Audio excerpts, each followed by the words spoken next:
Assalamualaikum Waalaikumsalam warahmatullahi wabarakatuh.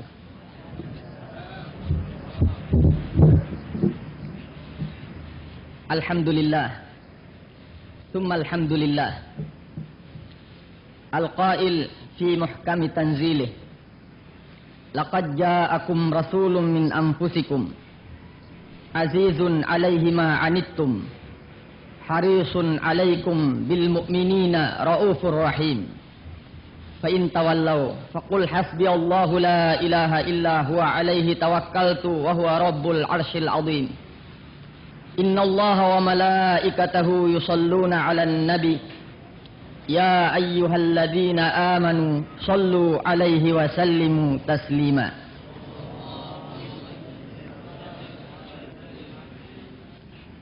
Allahumma fasalli wa sallim wa barik ala Sayyidina Muhammad sahibit taj wal mi'raj wal buraq wal alam dafi'il bala wal waba wal marad wal alam jismuhu tahirun mutahharun mu'attarun munawwarun man ismuhu maktubun marfu'un mawdu'un alal lawhi wal qalam syamsid duha badrid duja nuril huda misbahid dulam Abil Qasim Sayyidil Kaunain wa Syafi'is Thaqalain Sayyidina Muhammadin Nabil Haramain Mahbubin 'inda Rabbil Masyriqain wal Maghribain Faya ayyuhal mustaquna ila ru'yati jamalih Sallu alaihi wa sallimu taslima Allahumma fasalli wa sallim wa barik alaihi wa ala alihi. Yang saya cintai dan yang saya muliakan, para pengurus takmir Masjid Aminah, para alim ulama, para cendekiawan,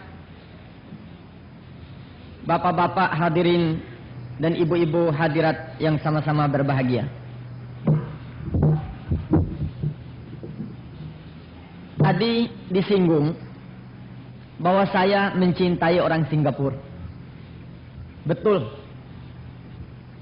Selain mencintai rakyatnya, saya cinta dengan negeri ini.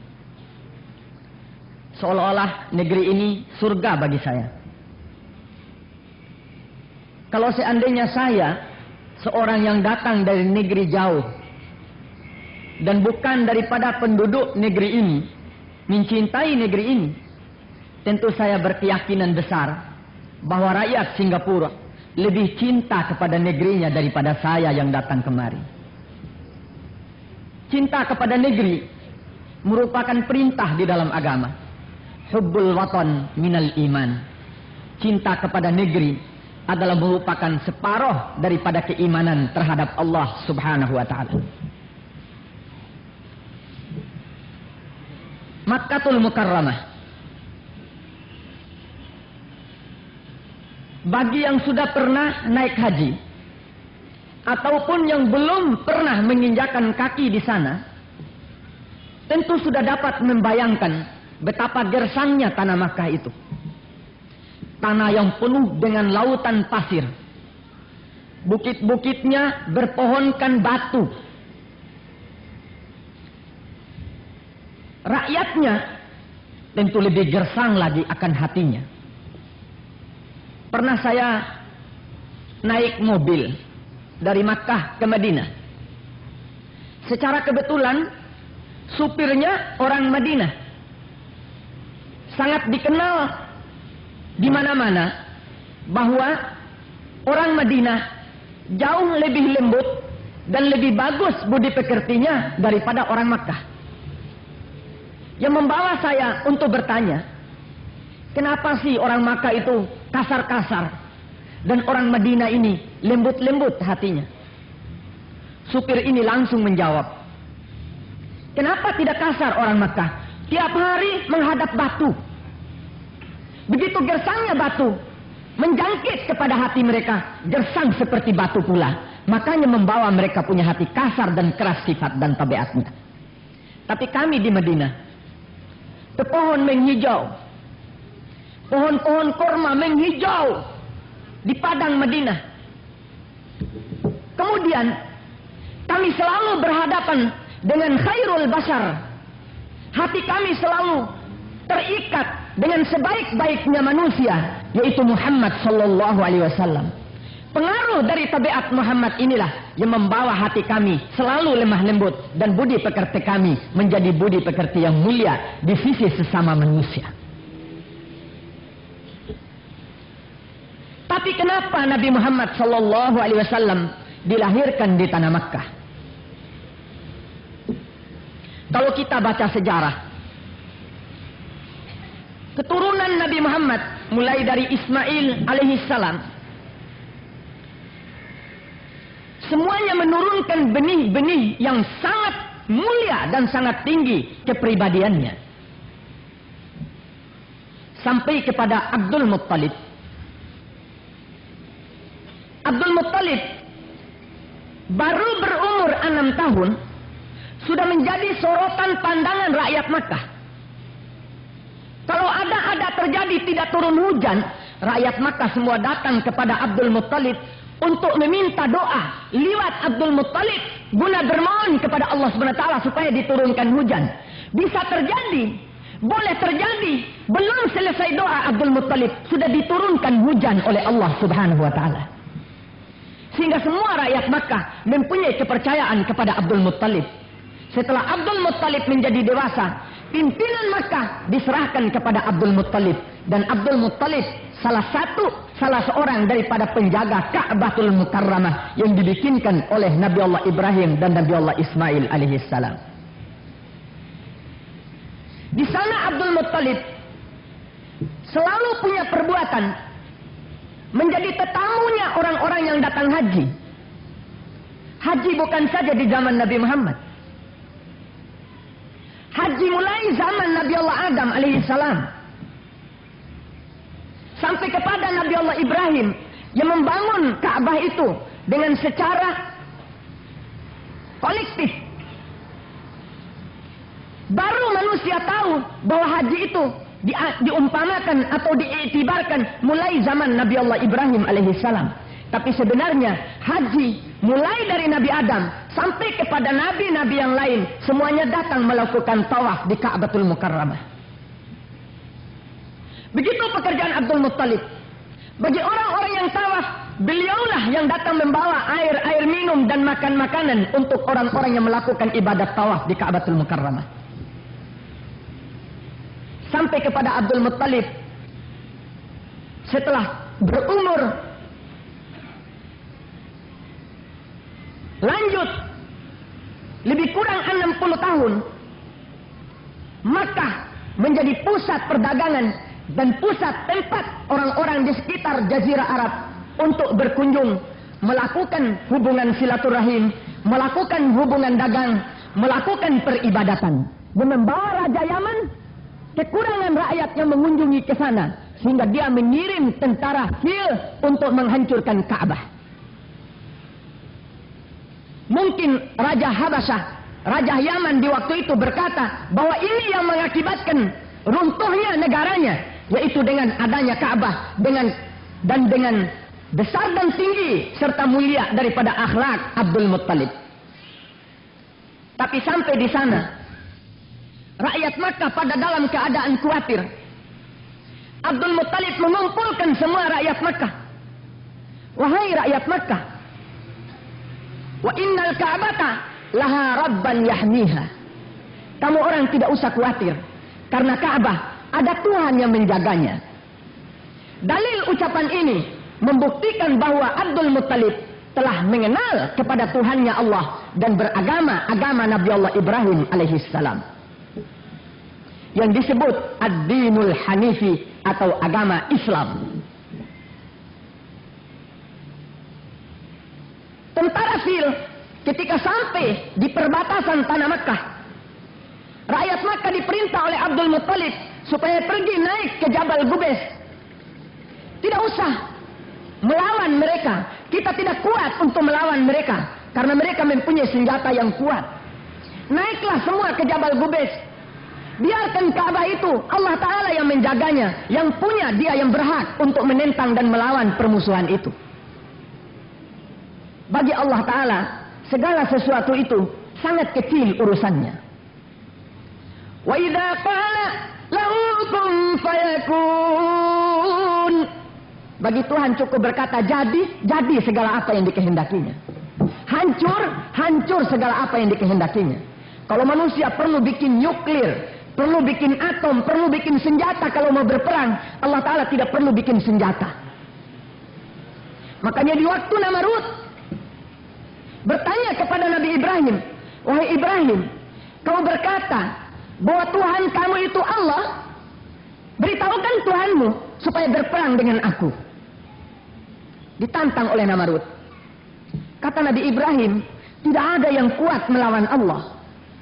Dia maha perkasa, maha gagah, maha kuat, maha hebat.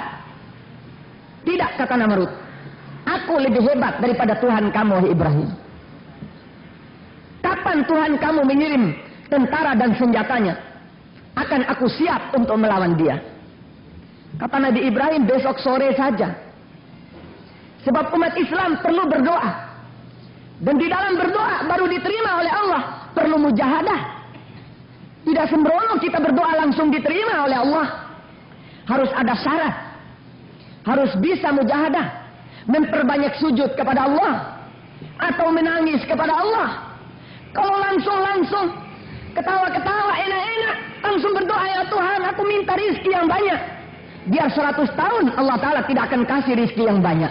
Cukup rizki yang telah ditentukan yang kita makan setiap hari dan setiap malam. Maka Nabi Ibrahim minta undur waktu besok sore saja. Besok sore Namrud sudah siapkan tentaranya. Dengan senjata lengkap. Panah dan tombak semua disiapkan. Ketika Nabi Ibrahim datang, Namrud dengan congkaknya berkata, mana si tentara Tuhan kamu wahai Ibrahim? Ibrahim berkata, cobalah kau tengok ke langit sana. Menghitam di langit. Kata Namrud, tentara apa itu yang datang? Muncul beberapa ekor nyamuk. Nyamuk yang kecil-kecil. Turun nyamuk. Kata Namrud, nyamuk tentara Tuhanmu wahai Ibrahim? Ya nyamuk inilah cukup untuk melawan kamu wahai Namrud. Kalau Tuhan kirim senjata, bakal kamu tidak menyaksikan kehebatan Allah. Justru itu cukup nyamuk ini Tuhan mengirim untuk melawan kamu wahai Ibrahim, wahai Namrud. Datang seekor nyamuk, masuk di lubang hidungnya Namrud. 40 tahun otaknya dikorek-korek dan dimakan oleh nyamuk. Berteriak montang-manting kiri kanan. Tentaranya satu, nyamuk menyambar, jatuh gebletak, mati, tidak memberikan nafas walaupun untuk kedua kalinya. Yang membuat Namrud kagum dengan kekuasaan Allah. Tapi hati tidak dibuka oleh Allah. Hidayat tidak diberi oleh Allah. Dia tidak sempat untuk mengucapkan la ilaha illallah Muhammadur Rasulullah. Wa may yahdihu yashrah sadrahu lil Islam. Wa may yahdihu yashrah sadrahu lil Islam. Wa may yahdihu yashrah sadrahu lil Islam.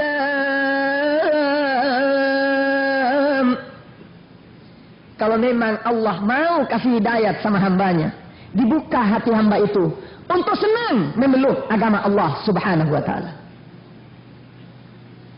Contoh Namrud, 40 tahun dicoba, dikorek otaknya, panggil profesor, doktor, insinyur untuk mengobat dia punya otak. Tidak ada yang dapat menyembuhkan otaknya. Tapi Nabi Ibrahim datang berkata, kalau seandainya kau mengucapkan la ilaha illallah Ibrahim Khalilullah, langsung sembuh kau punya penyakit wahai Namrud. Tapi Namrud tidak mau mengucapkan kalimat itu karena tidak dibuka oleh Allah Ta'ala akan hatinya. Masih sempat dia bertanya, apa buktinya kamu punya Tuhan itu benar? Pakaian yang kamu pakai ini mengaku bahwa Tuhannya Allah. Berteriak baju Namrud, berteriak tempat tidur Namrud, berteriak lemari Namrud, mengucapkan la ilaha illallah Ibrahim Khalilullah. Kata Namrud, bakar semuanya ini. Dia mau telanjang bulat daripada memakai pakaian yang mengucapkan tauhid terhadap Allah Subhanahu wa ta'ala. Inilah keturunan Nabi Muhammad sallallahu alaihi wasallam. Sampai Abdul Muttalib melahirkan anak 12 anak. Adat daripada orang Makkah. Kalau lahir 12 anak, satu mesti dikorbankan. Mereka ingat perbuatan Nabi Allah Ibrahim terhadap anaknya Ismail. Lahir anak sampai 11. Abu Lahab tidak kena undian. Karena yang kena adalah yang terakhir, Abdullah, ayah daripada Nabi Muhammad SAW. Dia yang kena untuk disembelih. Tapi karena Abdul Muttalib melihat anak ini bagus parasnya, indah untuk dipandang, matanya cantik, sayu, bagus untuk dilihat. Sayang Abdul Muttalib anak ini untuk dikorbankan. Terpaksa dia bayar fidyah, bayar dengan 40 ekor unta. Ada yang meriwayatkan 100 ekor unta. Supaya selamat Abdullah abah Nabi Muhammad SAW ini. Si Abu Lahab, Abdul Muttalib juga punya anak, saudara daripada Abdullah, abah Nabi Muhammad SAW. Tapi Abdul Muttalib melihat model Abu Lahab ini memang betul-betul manusia yang durjana, dikasih nama Abu Lahab. Intinya neraka manusia ini. Belum lahir Nabi Muhammad SAW, ayahnya Abdul Muttalib sudah memberi nama dia Abu Lahab.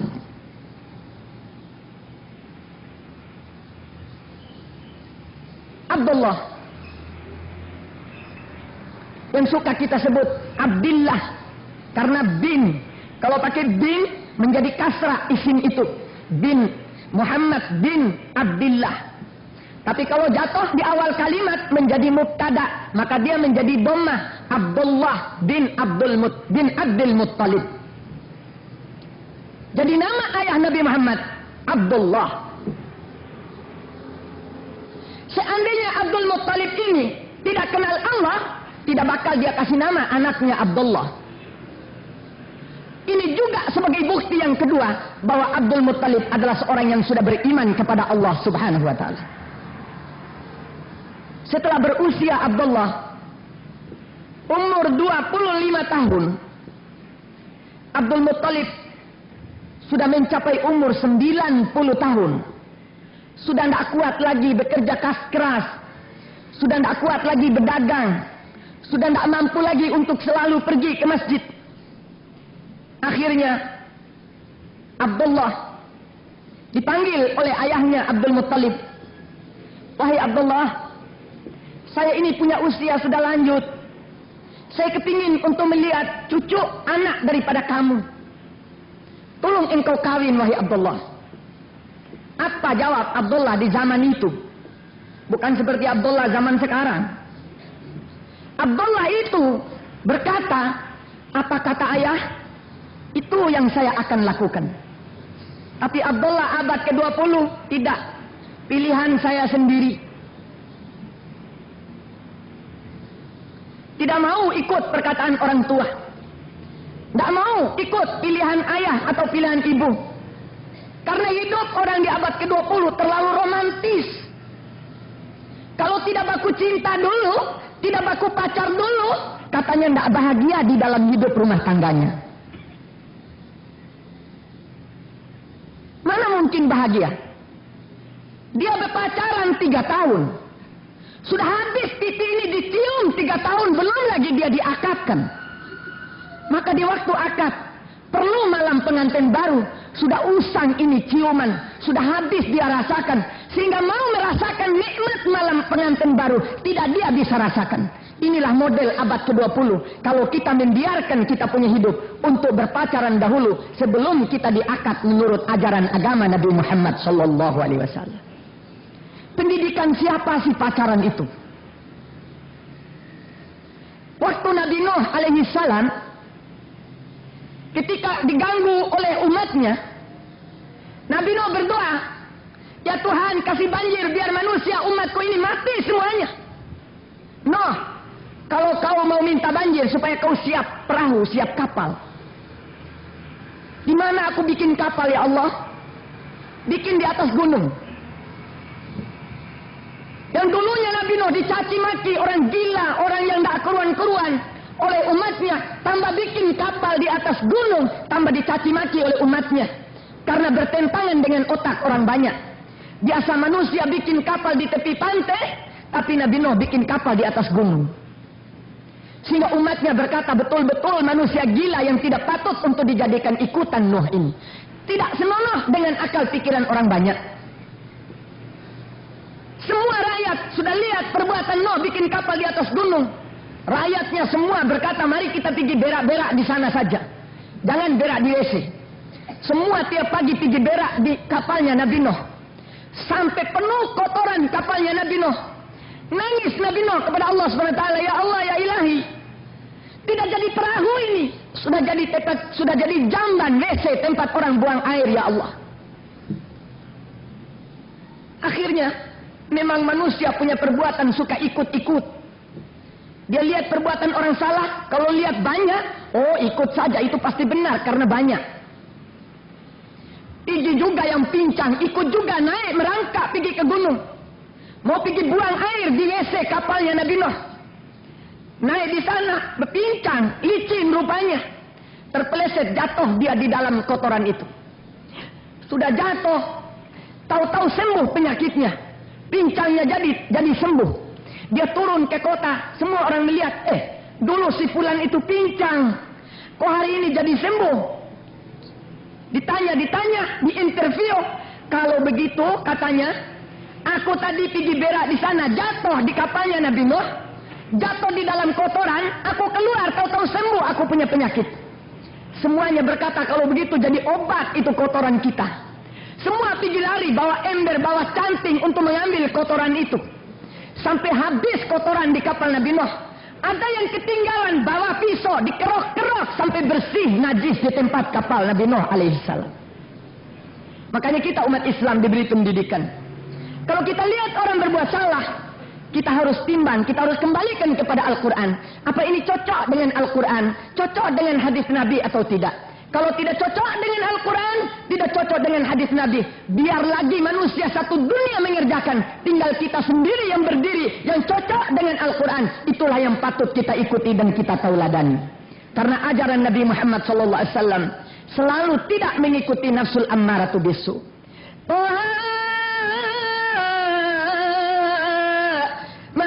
أنزلنا عليك القرآن لتشقى إلا تذكرة لمن يخشى.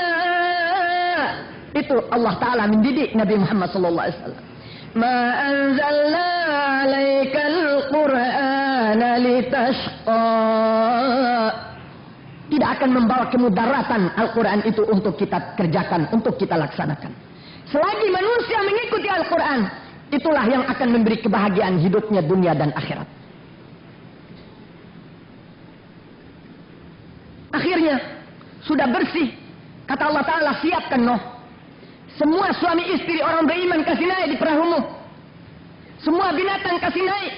Sapi jantan, sapi betina, kerbau jantan, kerbau betina, kambing jantan, kambing betina, kucing jantan, kucing betina, anjing pun jantan dan betina, babi jantan dan betina, semua dinaikkan di atas kapalnya Nabi Nuh alaihissalam. Mulai dari Nabi Nuh, dididik nabi-nabi itu untuk punya rahmat dan kasih sayang kepada semua makhluk Allah Subhanahu wa Ta'ala. Setelah naik di atas kapal, berpidatolah Nabi Nuh. Hujan pada turun, air mulai meluap sampai menutup gunung. Nabi Nuh mengucap, Assalamualaikum warahmatullahi wabarakatuh. Saudara-saudara umat Islam, saudara-saudara sekalian makhluk yang naik di atas perahu ini. Hari ini kita perlu KB. Jadi KB itu sudah di zaman Nabi Nuh. Hari ini perlu kita KB. Tidak boleh ada yang melahirkan anak. Sebab, kalau kamu orang melahirkan anak di atas kapal ini terbatas muatannya. Kalau kamu orang bikin keturunan, makanan tidak cukup, kapalnya pun akan tenggelam karena keberatan muatannya.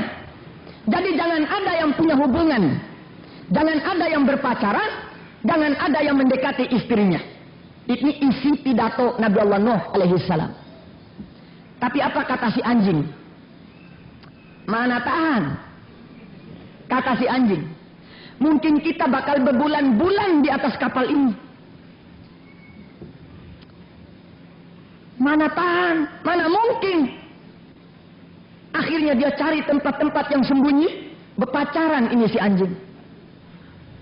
Berpacaran terjadi tidur-tiduran. Dilihat oleh sang kucing. Dia lapor kepada Nabi Nuh. Ya Nabi Nuh, melanggar si anjing berpacaran di pojok sana. Dipanggil oleh Nabi Nuh. Sang anjing, saya mendapat laporan dari sang kucing bahwa kamu berpacaran di pojok sana. Tidak, kata si anjing. Makhluk pertama yang berbuat bohong adalah sang anjing. Makanya Islam tidak memperkenankan umatnya untuk berbuat bohong. Karena tauladan bohong yang pertama adalah sang anjing.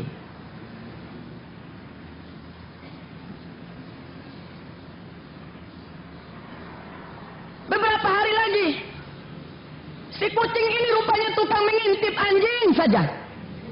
Dilihat lagi, kamu lagi. Kata si anjing, kurang ajar si kucing ini. Memata-matai pekerjaan orang lain. Mengintip-ngintip pekerjaan orang lain. Cari tahu hal orang. Itu adalah pekerjaannya sang kucing di zaman Nabi Nuh. Tidak pula boleh bagi umat Nabi Muhammad SAW. Karena akan menimbulkan fitnah. Al-fitnatu asyaddu minal qatli. Fitnah itu lebih parah, lebih jahanam daripada pembunuhan. Karena kalau kita sudah memfitnah seseorang, bakal putus dia daripada pekerjaannya untuk mencari nafkah hidup dia dan hidup keluarganya. Bakal putus dia dengan keluarganya, dengan kerabat dan saudara-saudaranya. Mungkin bakal gelisah dia hidup sehingga dia terpaksa lari dari negeri ini. Itu sebab Allah Ta'ala berfirman, memfitnah lebih busuk daripada pembunuhan. Lapor lagi sang kucing, wahai Nabi Nuh, si anjing lagi berpacaran di pojok sana. Dipanggil, anjing, jangan lagi kau berbuat seperti ini ya. Tidak Nabi Nuh. Lalu Nabi Nuh bersumpah, ya Tuhan, anjing ini tidak mengaku perbuatannya. Saya minta ya Allah, kalau dia berpacaran lagi, jangan sampai dia dilepaskan ya Allah. Biar berikat, kapan dilihat oleh orang banyak baru dia bisa lepas-lepas. Berpacaran lagi, lari kucing lapor sama Nabi Nuh. Aduh Nabi Nuh, asik lagi mereka berpacaran. Dilihat oleh Nabi Nuh, masih terikat, tidak bisa lepas-lepas. Sehingga sampai ini hari, sampai keturunannya, sampai kiamat, anjing itu tidak bisa lepas-lepas. Karena dilaknat oleh Nabi Nuh alaihi salam. Karena dia melanggar perintah Allah subhanahu wa ta'ala, berpacaran sebelum menjadi dia di dalam mengikuti undang-undang dan peraturan agama Nabi Allah Nuh alaihi salam. Justru itu Islam tidak memperkenankan umatnya untuk berpacaran dahulu sebelum dia diakadkan ankahtuka wa zawwatuka ala makhtubatikal masunah Fatimah binti bimahar 50 ringgit. Tidak boleh kamu berdekatan dengan dia sebelum kamu menerima ijab kabul dengan mahar yang ditentukan 50 ringgit. Diserahkan oleh ayahnya kepadamu, baru kau boleh berdekatan dengan dia. Inilah ajaran yang dibawa sampai kepada agama Nabi Muhammad sallallahu alaihi wasallam. Abdullah, abah Nabi Muhammad, tidak pernah mentauladani pekerjaan sang anjing ini. Dia kepingin mengikuti pekerjaan nabi-nabi sebelumnya. Ditanya oleh abahnya, baru ada getaran di dalam hatinya untuk dia melakukan atau mendirikan satu rumah tangga yang bahagia. Tidak dia pergi pilih dan lari sendiri ke sana kemari. Sehingga ayahnya berkata, wahai Abdullah, aku akan meminangkan engkau dengan seorang putri dari Bani Zuhrah. Zuhrah asal kata dari kembang, bunga. Ada di Makkah di waktu itu keluarga yang diberi julukan kembang. Dari bagus-bagusnya mereka dan cantik-cantiknya paras mereka. Kebetulan yang dipinang oleh Abdul Muttalib, Siti siapa? Siti Aminah. Sesuai dengan nama masjid ini, Aminah. Apa ini diambil dari Siti Aminah ini? Habib,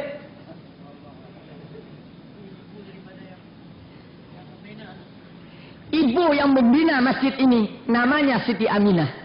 Juga itu ibu Nabi Muhammad sallallahu alaihi wasallam. Setelah dipinang Abdullah dengan Siti Aminah, rupa-rupanya kedua-duanya ini adalah makhluk-makhluk yang belum kenal apa arti hidup rumah tangga. Begitu polosnya Abdullah dan begitu polosnya Siti Aminah. Lain sama Abdullah sama Siti Aminah zaman sekarang.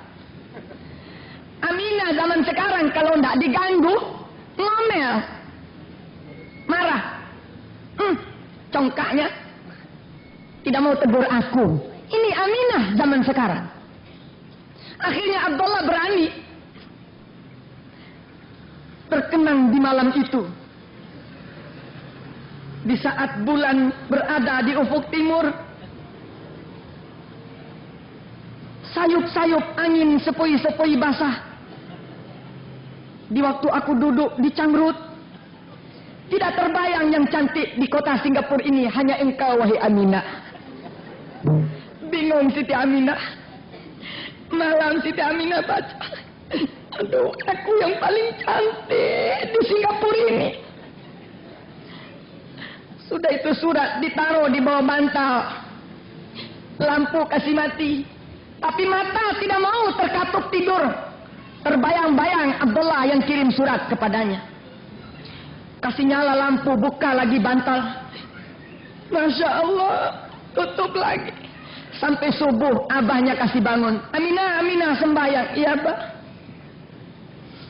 Memang Aminah ini walaupun berpacaran tapi tidak pernah ketinggalan sembahyang. Subuh sembahyang, ayah menjadi imam, ibu dan anak menjadi makmum. Di saat ayah membaca Allahu Akbar, Bismillahirrahmanirrahim, Alhamdulillahi Rabbil Alamin, Ar-Rahmanirrahim, Maliki Yawmiddin, Iyyaka na'budu wa iyyaka nasta'in, Ihdinas siratal mustaqim, Siratal ladzina an'amta 'alaihim ghairil maghdubi 'alaihim waladdallin. Abahnya membaca, amin, kata ibu di belakang. Aminah juga nangis di Aminah. Ya Allah. Ibunya mendengar, dia lihat anaknya menangis, ibunya ikut menangis sekali. Masya Allah, Masya Allah. Solehat anakku ini, dia nangis kalau sembahyang. Ibunya berdoa, ya Allah, jadikan anak yang solehat, ya Allah. Abah yang waktu sujud dengar ibu menangis, anak menangis, ikut juga menangis. Ya Allah, jadikan anakku anak yang soleh, ya Allah. Nangis abah, nangis ibu mendengar nangis Siti Aminah. Selesai sembahyang, Assalamualaikum, Waalaikumsalam. Air mata semua diusap. Ibu yang sayang anak, nak tanggung-tanggung mukena ini diambil untuk mengusap air mata sang anak. Nangis kamu nak kalau sembahyang, ya? Iya bu. Khusyuk betul kamu nak. Bukan khusyuk bu. Kenapa nak? Ada surat datang dari Abdullah tadi malam ini yang saya ingat-ingat waktu saya sembahyang. La ilaha illallah. Ingat surat, bukan ingat sembahyang. Malaikat bingung. Datang lapor ini sembahyang. Karena setiap sembahyang kita kalau selesai salah, malaikat bawa ini sembahyang kepada Allah Subhanahu Wa Taala. Apa kata Allah Taala? Malaikat, ya Tuhan, tidak ada yang khusyuk di subuh ini lebih daripada Aminah yang sedang sembahyang ini.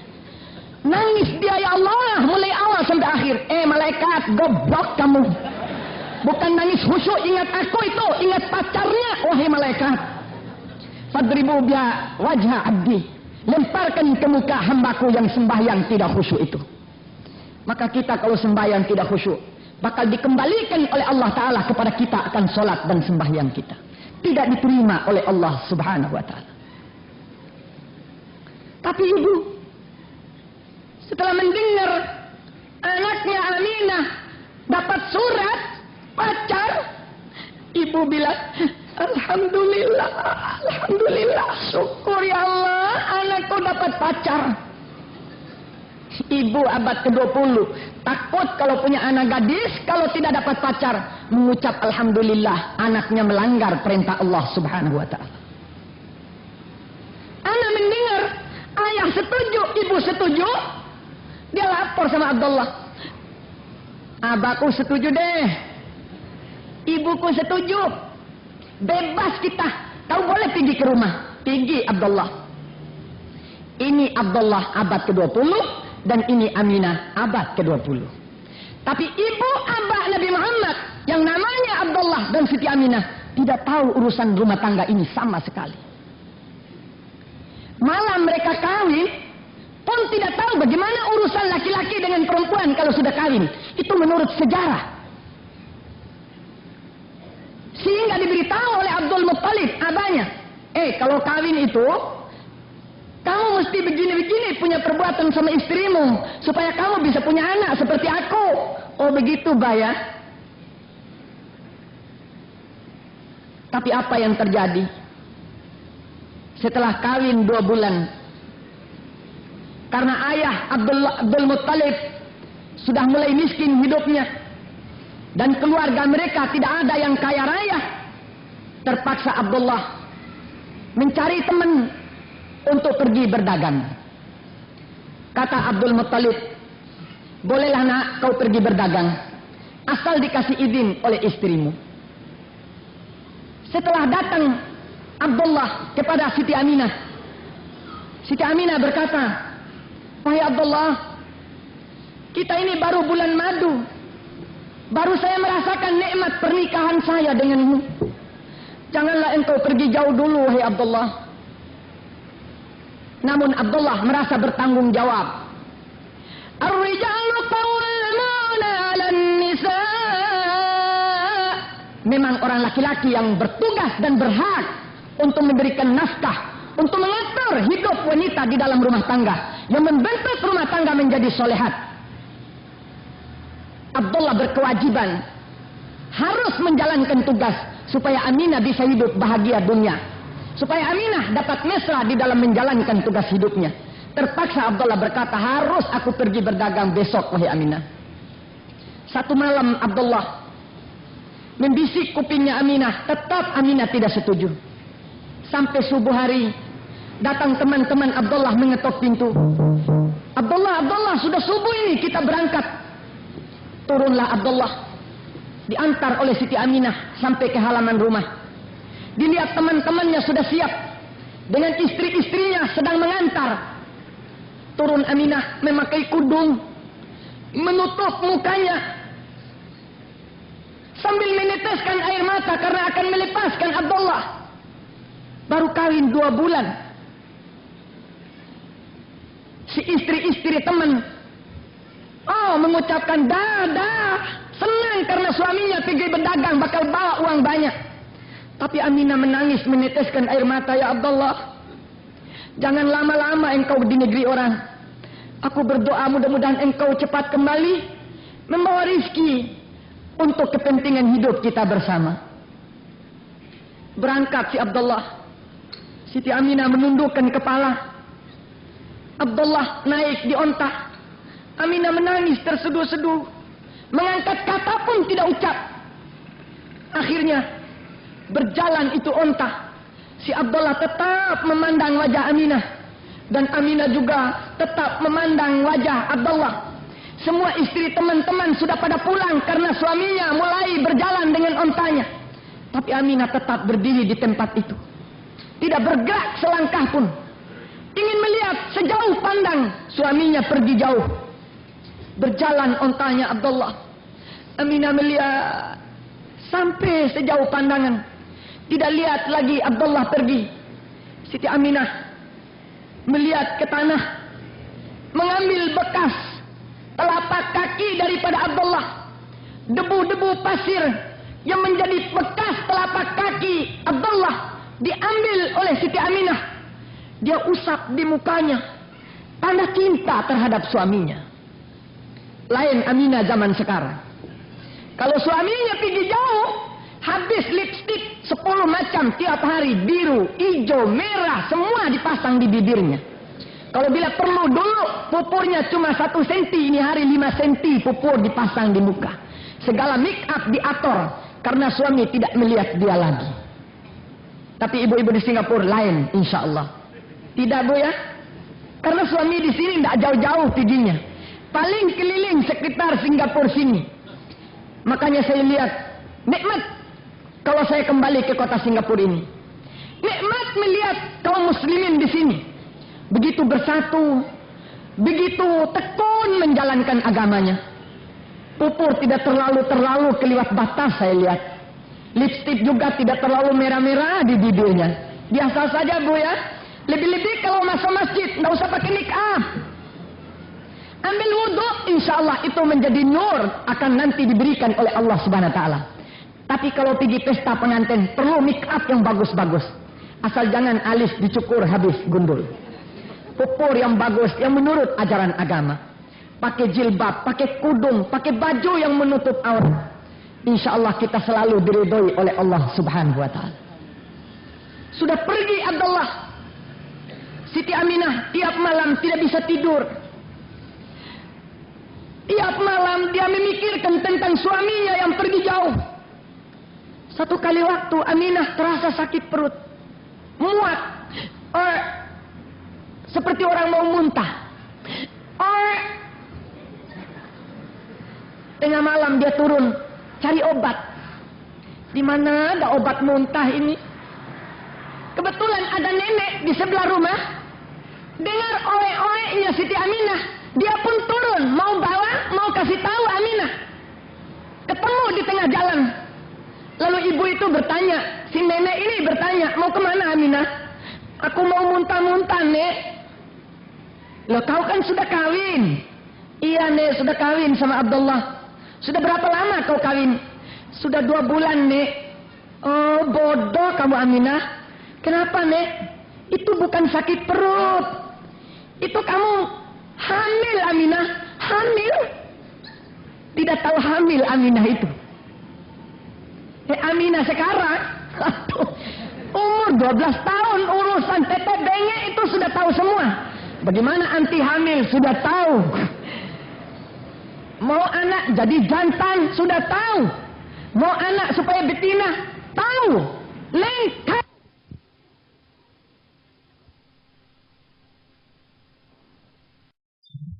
Itu hamil Aminah.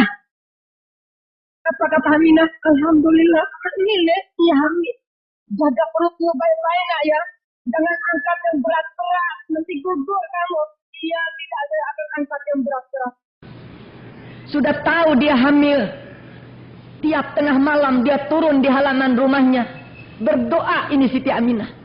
Ya Allah. Kasih cepat kembali Abdullah ya Allah. Supaya dapat menyiram anak yang ada di dalam perut ini ya Allah. Ini yang menjadi doa Siti Aminah setiap malam. Beberapa hari datang kuda dari Madinah. Membawa berita kepada Abdul Muttalib bahwa anaknya Abdullah meninggal di sana. Abdul Muttalib ingin memberitahu Aminah, khawatir karena ini hamil muda. Dan mereka baru kawin. Bagaimana cara menyampaikan berita yang sangat menyedihkan ini? Keluar Abdul Muttalib. Pergi ke rumahnya Aminah. Karena di zaman dulu tidak ada pos seperti sekarang. Yang diantar kering. Bukan begitu. Kalau ada kuda yang lari kencang dari satu negeri. Berarti itu ada satu berita penting. Semua rakyat Makkah pada turun. Aminah juga ikut turun. Ketemu Abdul Muttalib di tengah jalan. Aminah, mau kemana engkau? Ingin bertanya bah, apa berita yang datang ini hari? Dijawab oleh Abdul Muttalib, beritanya tidak menyenangkan engkau wahai Ananda. Abdullah meninggal, Abah. Iya, Abdullah meninggal. Sujud Siti Aminah, menangis dia karena mendengar berita bahwa suaminya meninggal dunia di Madinatul Munawwarah. yang membawa kesedihan dia. Anak di dalam perut baru berumur 2 bulan yang berisikan Muhammad ini. Berita pertama yang diterima oleh Muhammad bukan berita bahagia dan kegembiraan, tapi berita yang diterima al-maut, al-maut, berita mati. Mati ya Muhammad. Ini yang didengar oleh Nabi Muhammad awal mula pertama waktu dia dikandung oleh ibunya di dalam perut ibunya.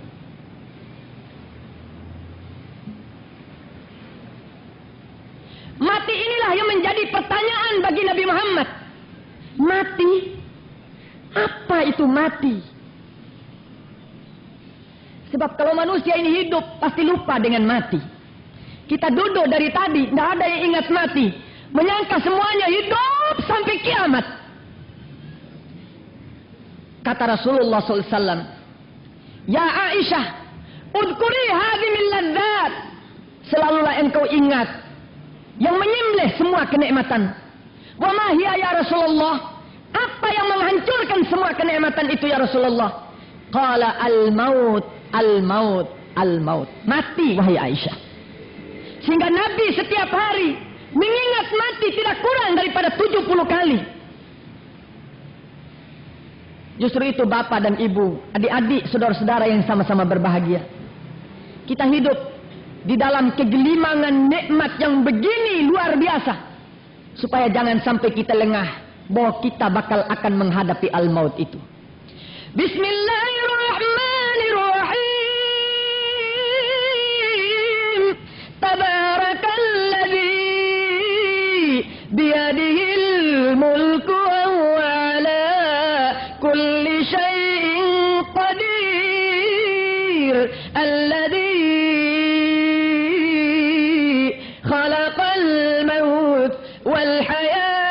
والحياة ليبلوكم أيكم أحسن عملا وهو العزيز الغفور الذي خلق الموت والحياة ليبلوكم أيكم ahsanu amala.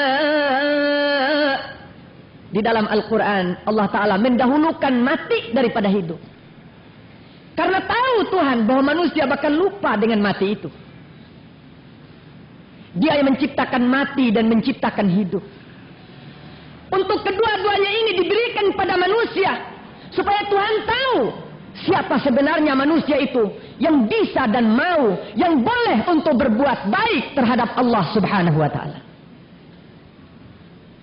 Makanya Allah Ta'ala memberi berita utama untuk Nabi Muhammad, al-maut, al-maut.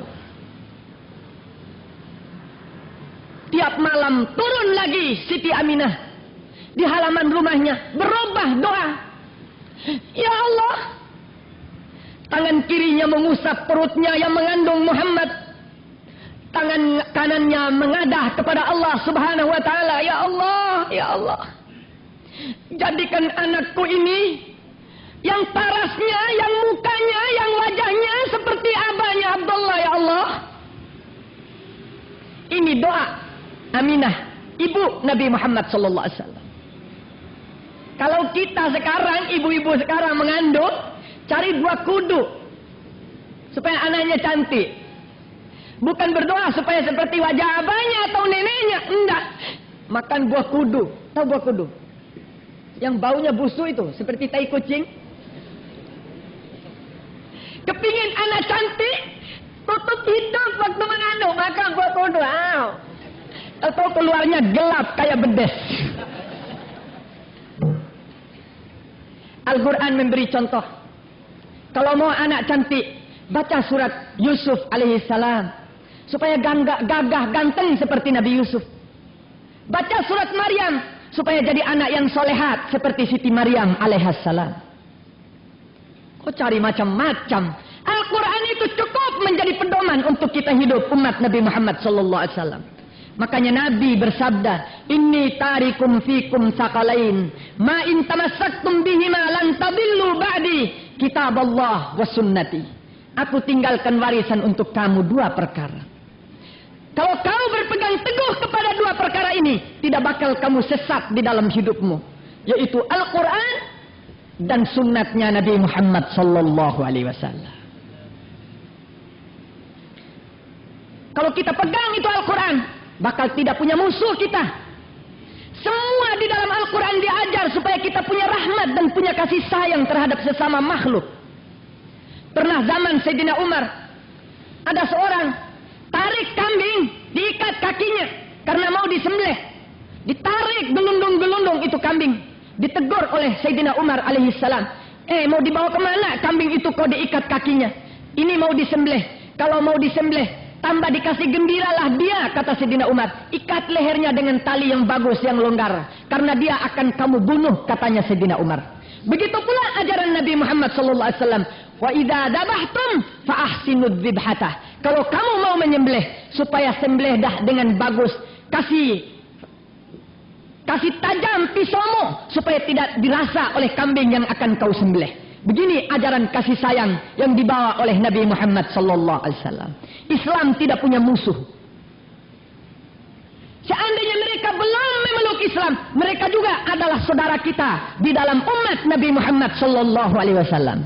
Semua manusia yang datang di akhir zaman sesudahnya Nabi Muhammad adalah umat Nabi Muhammad sallallahu alaihi wasallam. Kita beruntung sudah beriman, disebut ummatul ijabah, dan mereka masih disebut ummatud dakwah. Makanya kita yang menjadi punya amanat dari Rasulullah, titipan dari Rasulullah kepada mereka. Mereka yang belum beriman itu, kita gauli dengan akhlak Rasulullah. Kita kasih sayang kita sebagaimana kasih sayangnya Rasulullah sallallahu alaihi wasallam. Bayangkan waktu perang Badar, tidak sedikit kaum musyrik yang ditangkap, diikat tangan kaki mereka dengan rantai besi oleh sahabat-sahabat Nabi. Tetapi ketika sampai di depan Nabi, apa kata Nabi Muhammad sallallahu alaihi wasallam? Buka rantai-rantai itu. Bukan begini ajaran aku, kata Rasulullah sallallahu alaihi wasallam. Mereka yang belum beriman, kasih pelajaran, kasih pendidikan, tunjukkan akhlakmu sebagaimana akhlakmu yang telah diajarkan oleh aku, kata Rasulullah sallallahu alaihi wasallam. Makanya wahai umat Islam, marilah kita berusaha mencoba mengkaji ini Al-Quran, membuka hadis-hadis Nabi untuk kita sedikit demi sedikit mengikuti dan mentauladaninya. Itulah pekerjaan Aminah. Tiap malam berdoa, ya Allah, jadikan anakku ini yang wajahnya seperti wajah abahnya, ya Allah. Sampai 9 bulan 9 hari Siti Aminah sedang duduk. Karena waktu Siti Aminah melahirkan Muhammad, dia tidak pernah merasa sakit. Waktu dia duduk, tahu-tahu keluar seorang anak. Anak itu ulida makhtunan maqtu'as surah makhulul ainain bikuhlil hidayah. Itu Nabi Muhammad keluar, sudah dihitan, tidak punya pusat, sudah seperti ini, sudah biasa, sudah kering, tidak punya ari-ari, tidak seperti lahirnya anak biasa. Matanya sudah dicelak. Semua manusia lahir teriak-teriak, menangis, iya. Tapi Muhammad memberikan senyum yang sangat indah untuk ibunya Siti Aminah. Senyum dan ketawa Nabi Muhammad memancarkan nur, fada'alahu bainal masyriqi wal maghrib. Nur yang dipancarkan oleh wajah Nabi waktu melahirkan itu oleh Siti Aminah memenuhi masyrik sampai ke maghrib. Fada'alahu busurar rum, sampai terbayang di mata Siti Aminah gedung-gedung yang dibangun di negeri Romawi. Sehingga Siti Aminah lupa kalau dulunya punya suami yang bikin sedih hatinya karena meninggal belum selesai melahirkan Muhammad. Dan tidak terasa bagaimana sakitnya kalau melahirkan. Karena melihat anak yang luar biasa di depannya. Sehingga Siti Aminah terkejut dan kagum. Ada anak, tidak tahu kalau ini dilahirkan oleh dia. Ada baby, senyum itu anak. Lain anak kita ini. Anak kita keluar, tangannya di kepala. Basitan yadain. Nabi Muhammad lahir, tangan keduanya terbuka, membawa rahmat dan kasih sayang untuk umatnya. Tapi kita semua lahir, teriak-teriak, menangis, menempel kita punya tangan. Sampai ibunya sudah sakit lahir, kalang kabut lagi melihat anaknya yang menangis berteriak-teriak. Mana ari-arinya belum diputus, mana matanya melirik-melirik nggak keruan-keruan, bergoyang bebanting-banting, yang membawa tambah beban dan berat untuk ibu berpikir tentang anak baby yang baru dilahirkan itu. Keluar sudah kepal tangan, sudah siap untuk berkelahi. Ini lahirnya kita. Sampai tidak ada urusan apa-apa, dinaikkan biring, sudah baku pukul, baku hantam. Sampai semaput-semaput, bisa mati dia diadu oleh manusia dengan manusia. Bejatnya moral manusia. Lain dengan moral Nabi Muhammad sallallahu alaihi wasallam. Ulida makhtunan, maktu'as surah, basital yadain, makhulul ainain, bikuhlil hidayah. Itu Nabi Muhammad sallallahu alaihi wasallam.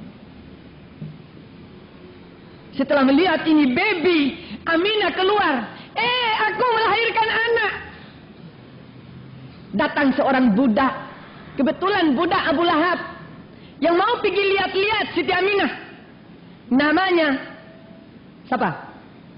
Tidak tahu. Yakin tidak tahu. Siapa? Ayo. Loh.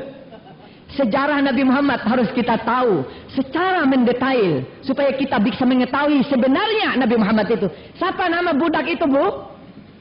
Loh. Aduh. Suwaibah. Siapa? Suwaibatul Aslamiyah. Suwaibah ini budaknya Abu Lahab. Ketika dia dengar berita bahwa Siti Aminah sudah melahirkan anak, lari ini Suwaibah pergi Abu Lahab. Abu Lahab, kenapa? Aminah sudah melahirkan anak laki, ganteng, cantik luar biasa. Gembira Abu Lahab. Aduh, melahirkan anak laki? Iya, anak laki. Sudah, kamu saya bebaskan merdeka, kata Abu Lahab. Dia sembelih kambing. Senang karena lahirnya Nabi Muhammad sallallahu alaihi wasallam.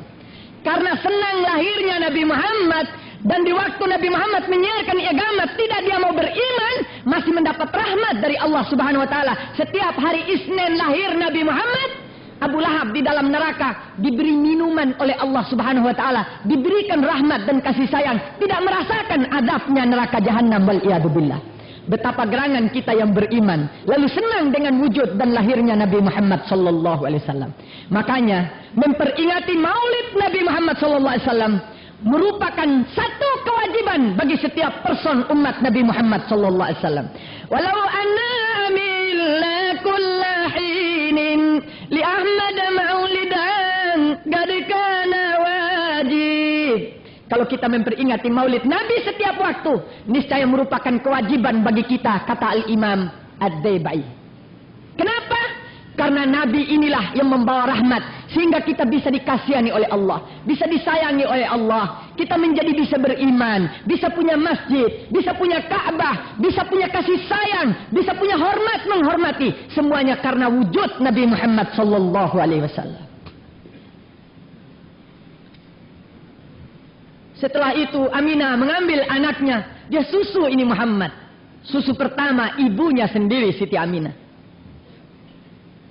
Beberapa hari, kebiasaan orang Arab di Makkah. Kalau punya anak, suruh susu orang lain. Orang-orang dari desa datang mencari baby-baby di Makkah untuk mereka menyusukan anaknya. Ada yang dapat anaknya orang kaya, ada yang dapat orang yang cukupan. Tapi ada seorang perempuan pergi sama orang kaya, tidak mau diterima